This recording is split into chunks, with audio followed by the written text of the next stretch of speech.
नमस्कार दोस्तों, मैं आचार्य के.एस. शास्त्री वास्तु एवं ज्योतिषाचार्य सूर्या ज्योतिष में आपका स्वागत करता हूं। मित्रों, सप्तम भाव से संबंधित हमारी चर्चा चल रही है। इसमें हमने पति पत्नी का जो जीवन है वो सुखमय रहेगा, परेशानियों में रहेगा, लड़ाई झगड़े में रहेगा या उनका तलाक होगा, ये सब चीज़ें हमने आपको बताई। फिर इनमें ये हमने बताया एक पत्नी योग और बहुभार्या योग और बहुत सारे योग हैं, उनके बारे में हमने आपको चर्चा की और बताया। मैंने मांगलिक को भी बीच में ले लिया और उसको बताया, क्योंकि मैं ज़्यादा लंबा वीडियो इसको नहीं खींचना चाह रहा था। जो मेन बात थी मैंने आपको बताने की कोशिश की, लेकिन फिर भी प्रश्न आया कि आपने प्रेम विवाह के बारे में तो कोई चर्चा की ही नहीं। तो आज जो हमारे अध्याय 113 में प्रेम विवाह के बारे में चर्चा रहेगी। क्या जातक प्रेम विवाह करेगा या नहीं करेगा, क्या प्रेम विवाह में धोखा होगा या वो एक साथ रहेंगे या अलग अलग रहेंगे। मैं अलग अलग कुंडली नहीं बनाना चाह रहा वीडियो। मैं इसी में आपको क्या उनका प्रेम विवाह सफल होगा या नहीं होगा, क्या प्रेम विवाह उनका होकर के तलाक हो जाएगा, ये सारी चीज़ें मैं इसमें ही बता दूंगा एक वीडियो में। बहुत आसान तरीके से ये चर्चा आज रहेगी हमारी। प्रेम विवाह का योग, जैसा नाम है इसका, प्रेम और विवाह। पहले प्रेम करता है व्यक्ति और फिर विवाह करता है।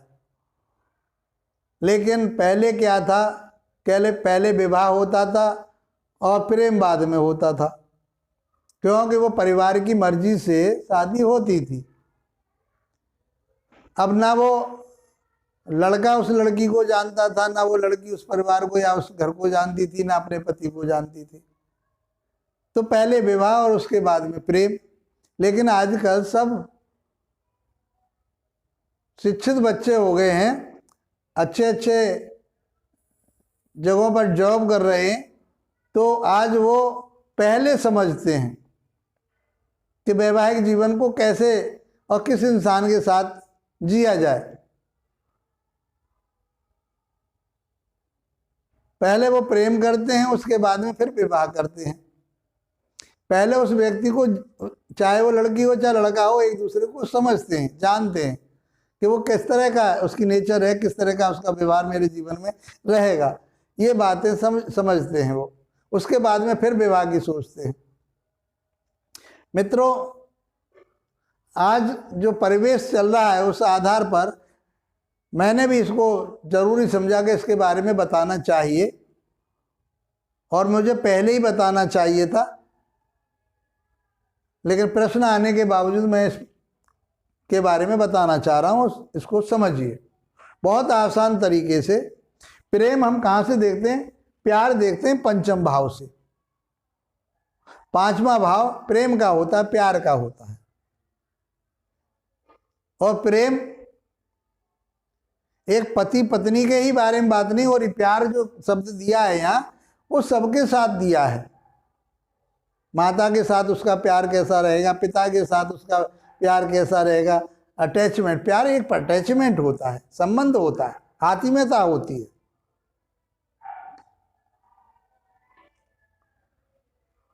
और विवाह, प्रेम देखा हमने कहाँ से, उसकी भावनाओं का घर होता है। ये प्रेम का घर माना गया है पंचम भाव को। बुद्धि का, ज्ञान का, विवेक का स्थान माना गया है, संतान का माना गया है। पंचम भाव को देखना होता है। और प्रेम के बाद फिर विवाह। विवाह के लिए सातवां भाव होता है, पति पत्नी का भाव सातवां कहा गया है। तो इन दोनों का संबंध यदि कहीं बनता है तो वो जातक प्रेम विवाह कर लेता है। एक लाइन में ये बात समझ में आ जानी चाहिए। अब प्रेम या विवाह करेगा कौन? वो स्वयं जातक करेगा। ये लगन जो होती है वो जातक होता है, वो व्यक्ति स्वयं होता है।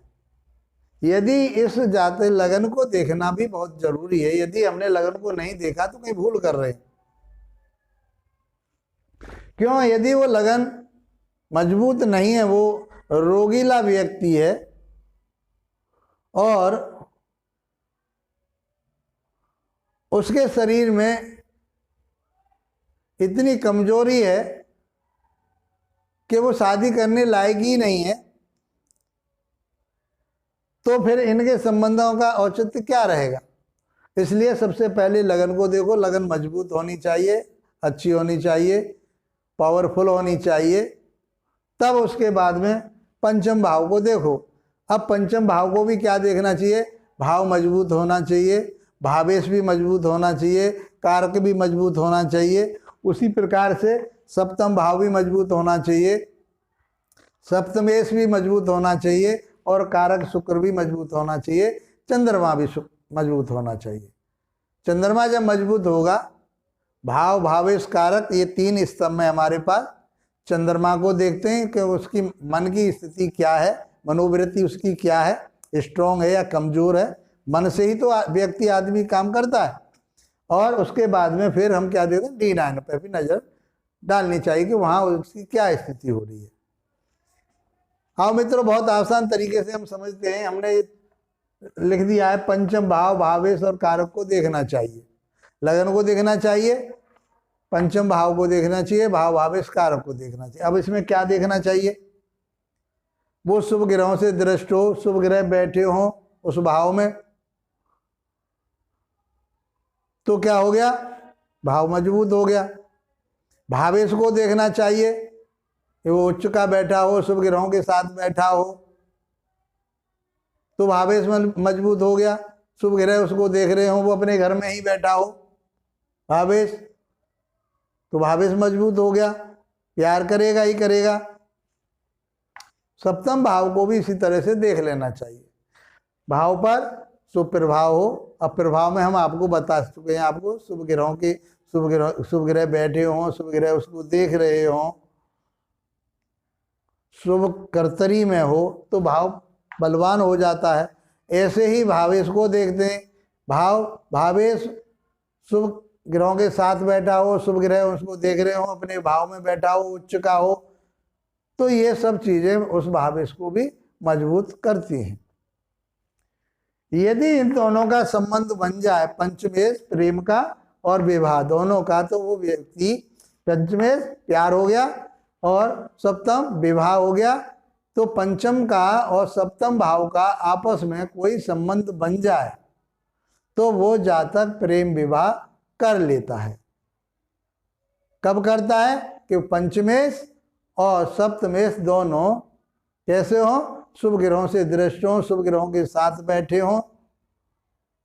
ये संबंध कौन से, 4 प्रकार के हमने संबंध बताए, चाहे वो एक दूसरे के साथ बैठे हो, सप्तमेश यहाँ बैठा हो, ये यहाँ बैठा हो, पंचम भाव में सप्तमेश बैठा हो, पंचमेश सप्तम भाव में बैठा हो, एक संबंध बन गया।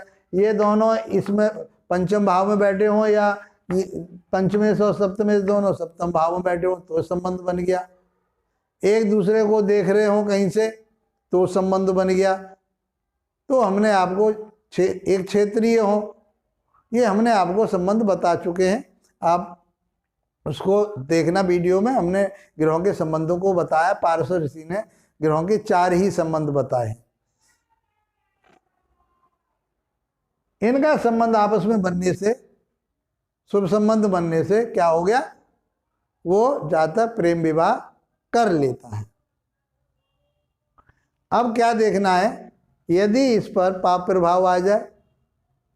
अब पाप प्रभाव क्या, पांचवा घर देख लीजिए, 5वें में राहु बैठ जाए, सूर्य बैठ जाए, केतु बैठ जाए, मंगल बैठ जाए, शनि बैठ जाए, तो क्या होगा, फिर वो विवाह में परेशानी आ गई, अड़चन आ गई, दिक्कत जब आ गई तो फिर प्रेम विवाह होने में समस्या है, नहीं हो सकता। उसको फिर उसके माध्यम से क्या होगा कि वो धोखा दे सकता है और धोखा खा सकता है, क्योंकि राहु केतु सूर्य मंगल ये पंचम भाव में बैठ करके धोखा भी दिला देते हैं, और यह धोखा स्वयं जातक दे देता उसको। ऐसे ही सप्तम भाव में यही पाप प्रभाव आ जाए तो उस जातक का प्रेम विवाह नहीं होता। वो सप्तम भाव पर भी प्रभाव इस तरह का आ जाए तब भी वो धोखा खा जाता है या धोखा दे देता है। वैसे धोखा हम चौथे भाव से ही देखते हैं, चौथे भाव से भवन वाहन मकान सब देखते हैं यहाँ से, लेकिन ये धोखा और कपट छल का भी भाव कहा गया है तो उसे भी यहाँ से देखते हैं। और पंचम भाव से वो 12वां भाव भी होता है, इस पर भी नज़र मार लेनी चाहिए कि कहीं यहाँ पर पाप प्रभाव तो नहीं आ रहा है, तब भी उसके लिए विवाह में परेशानी अड़चने आ जाएंगी। यहाँ से सप्तम भाव से शुक्र को भी देख लेना चाहिए। शुक्र और चंद्र तो वैसे भी स्त्री ग्रह माने गए हैं। चंद्र को इसलिए चाहे वो स्त्री ग्रह मान करके या उसके मन की स्थिति को मान करके चंद्रमा को देखना चाहिए। वो कहीं पाप प्रभाव में तो नहीं है, कहीं वो अमावस्या के लगभग तो नहीं है, कृष्ण पक्ष का चंद्रमा तो नहीं है। यदि शुक्ल पक्ष का चंद्रमा है, वो स्ट्रांग है, तो वो जाता उस काम को कर जाता है, तो मन उसका स्ट्रांग है। यदि शुक्र इसी तरह से पीड़ित हो गया, अब शुक्र को, क्योंकि शुक्र कारक है, प्रेम का भी कारक है, अटैचमेंट का कारक है, पति पत्नी का कारक है। प्रेम कहाँ से देख, शुक्र से भी देखते हैं। यदि शुक्र शुभ प्रभाव में है, गुरु के साथ है, बुध के साथ है, चंद्रमा के साथ है, बुध और चंद्रमा की कंडीशन आपको पता है कि वो स्ट्रांग होनी चाहिए, और या वो शुक्र के साथ है, गुरु के साथ है, तो शुभ प्रभाव में है, तो वो जातक अपना प्रेम विवाह कर लेता है। और यदि शुक्र के पास पाप प्रभाव आ गया, मान लो शुक्र सूर्य के साथ बैठ गया, तो उसको परेशानी आ जाएगी, उसे धोखा मिलेगा या धोखा देगा। सूर्य भी धोखा दिला देता, क्यों, क्रूर ग्रह माना गया है। मंगल के साथ बैठ जाए तो मंगल और दोनों हिम्मत वाले ग्रह हैं ये, तो ये फिर सबको छोड़ देगा पीछे। यदि सूर्य के साथ शुक्र बैठा है, मंगल के साथ यदि बैठा है, तो सबको पीछे छोड़ देगा और वो अपने मर्जी से जो विवाह करना है कर लेगा, लेकिन अड़चने आ जाएंगी, धोखा हो सकता है उसके लिए। इसलिए इनको कहा गया कि पाप प्रभाव में यदि शुक्र भी आ रहा है तो वो दिक्कतें आती हैं। राहु केतु के साथ बैठ जाए, शनि के साथ बैठ जाए, अब शनि के साथ बैठ जाए तो अंतर जाति विवाह की बात हो जाती है। शुक्र यदि किसके साथ बैठ जाए, शनि के साथ बैठ जाए, तो अंतर जाति विवाह की बात आ जाती है।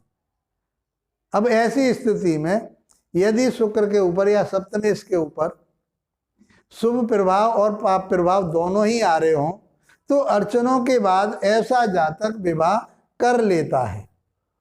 अड़चनों के बावजूद भी उसका प्रेम विवाह हो जाता है। इस प्रकार से हमने बहुत आसान तरीके से बताया। इसमें बताया पंचम भाव इसको देखना चाहिए, पंचमेश का संबंध सप्तमेश से हो रहा हो तो प्रेम विवाह हो जाता है। पंचमेश और सप्तमेश शुभ स्थान में या शुभ प्रभाव में हो तो प्रेम विवाह हो जाता है। यदि ये सब पाप प्रभाव में हो, 6, 8, 12 में गया हो पंचमेश या सप्तमेश, तो भी विवाह में परेशानी आती है और वो विवाह नहीं हो पाता। अब मान लीजिए पंचमेश सप्तम भाव में पहुंच गया तो वो विवाह कर लेगा, पंचमेश नवम भाव में पहुंच गया तो वो विवाह कर लेगा, शुक्र भी नवम भाव में चला गया, भावेश सप्तमेश या शुक्र भी नवम भाव में चला गया तो शादी कर लेगा, प्रेम विवाह कर लेगा।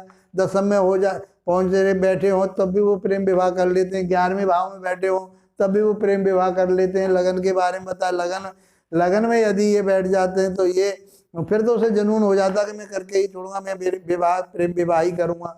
यदि दूसरे भाव में बैठ जाए तब भी वो कर लेगा, और तीसरे भाव में भी ये बैठ जाए सप्तमेश या पंचमेश और या कारक सूर्य शुक्र, तो प्रेम विवाह वो कर लेता है।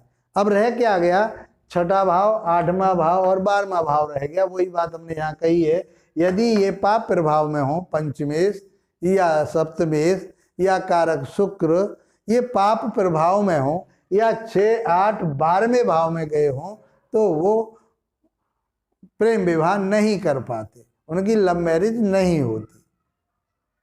तो ये बहुत आसान तरीके से मैंने आपके सामने, शुक्र को भी देखना बहुत जरूरी है। शुक्र मान लीजिए सूर्य के और मंगल के साथ बैठा है तो वो अपनी मर्जी से शादी फिर किसी को नहीं समझेगा, वो कर ही लेगा। लेकिन व्यवधान आएगा, आगे चल के धोखा हो सकता है। क्यों? कि ये बताया है कि ये ग्रह सेपरेटिव प्लानेट हैं, धोखा देने वाले हैं। तो उस व्यक्ति को, सूर्य स्ट्रांग है, यदि मजबूत है, तो वो अपने आत्मबल से विवाह तो कर लेगा, लेकिन और प्रभाव कोई और भी आ रहा है, शुक्र पर भी आ रहा है, या भावेश पर भी आ रहा है, या भाव पर आ रहा है, तो फिर वो उनका जीवन किस तरह से चलेगा आप समझ सकते हैं, क्योंकि ये वीडियो हम आगे आपको पीछे बता चुके हैं। इसी प्रकार से मित्रों, छठे, 8वें, 12वें में ना गए हो, ये बाकी किसी भी भाव में बैठे हों, तो ऐसा जातक प्रेम विवाह कर लेता है और अपना जीवन यापन करते हैं, अच्छी तरह से रहते हैं, ऐसा इसमें बताया गया है। तो मित्रों, बहुत आसान तरीके से मैंने आज लव मैरिज की बात की कि लव मैरिज किस प्रकार से, कौन कौन से ग्रह कराते हैं और किस तरह से होता है। इसमें पंचम भाव का और सप्तम भाव का प्रभाव रहता है। मित्रों, बहुत आसान तरीके से मैंने बताया। मैं समझता हूँ कि ये आपके लिए लाभप्रद रहेगा और इसका आप लाभ उठाएंगे। इसको आप दूसरे लोगों के, अपने मित्रों के पास अवश्य भेजिए। इसको लाइक कीजिए, शेयर कीजिए, सब्सक्राइब कीजिए। यदि आप हमारी पहली बार वीडियो देख रहे हैं तो आप 100 तक की वीडियो हमारे पीछे से देखिए, 1 से लेकर के 100 तक की, तो आप अच्छे ज्योतिषी बन सकते हैं और जो हमारी ये चर्चा चल रही है समझ में आएंगी और इसका लाभ उठा पाओगे। इसी के साथ आप लोगों का धन्यवाद। नमस्कार।